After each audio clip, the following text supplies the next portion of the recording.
Magandang umaga, Doktor. Magandang umaga, Vincent. Narinig ko ang iyong hatol. Nalungkot ako sa pangyayari.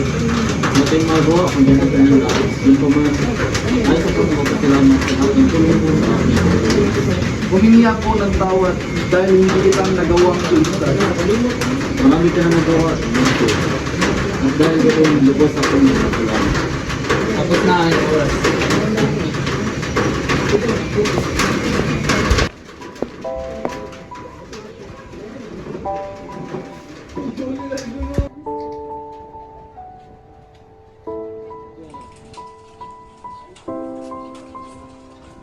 Rizal, may bisita ka? Papasokin niyo.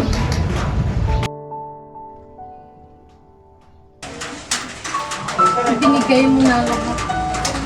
Maintindihan kaya nilang yung konstitusyon.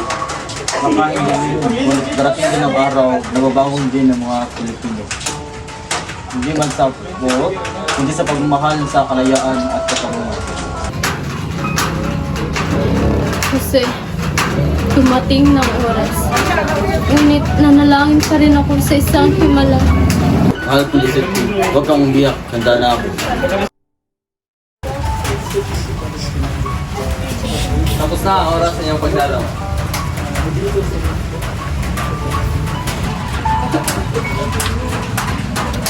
Paalam, Jesus. Mahal kita higit pa sa buhay ko. At ako'y mamatay na dala ang pag-ibig ko. Mahal kong Josephine. Paalam na akong pagdala.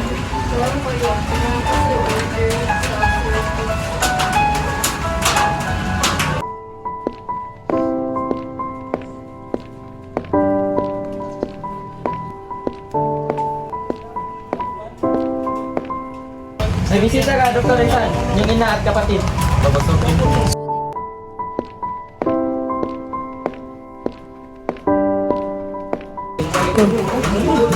Ano po yung may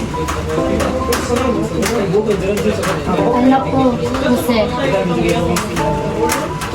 Hindi ko akalain na ganito pala kita muling nakikita. huwag kayong malungkot. Ang lahat na ito ay para sa bayan. Ikaw ba kung bukas na? Oo, bukas sa pagbabayan. Ngunit huwag kayong mangamba. Ang kamatayan ay hindi wakas, kundi ang simula ng kalayaan. Ay bibigay ako ng parang ito. Sa loob dito, may bigyan ko na ito. Ako kuya, ingatan ko.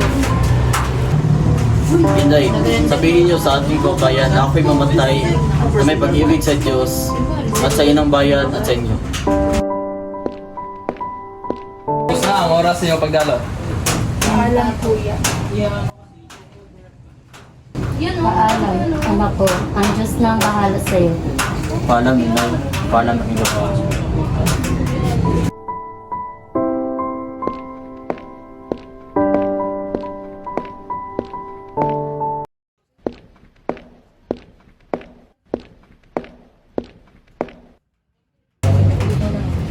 Kapitan Dominguez, may nais na akong sabihin sa iyo na napatawad ko ng aking mga kaaway. Kasama na ang hukom ng militar na ipataw sa akin ng parusang kamatayan. Dr. Rizal, saludo ako sa iyong katapangan at kapatawaran. Ipinakita mong tunay kang anak ng Diyos at ng bayan.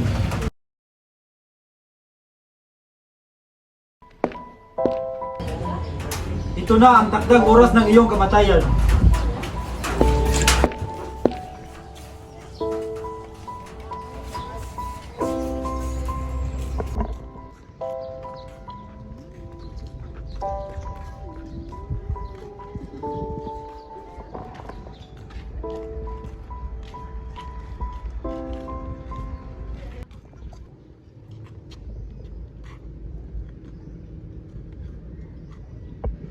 Mayroon lang ba akong barili ng parap?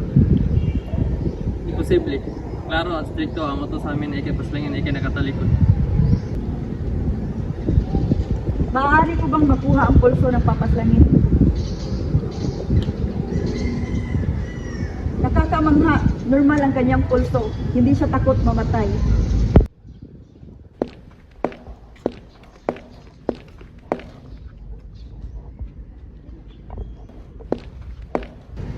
Listo! Carga estable, sir. Tomato, guys.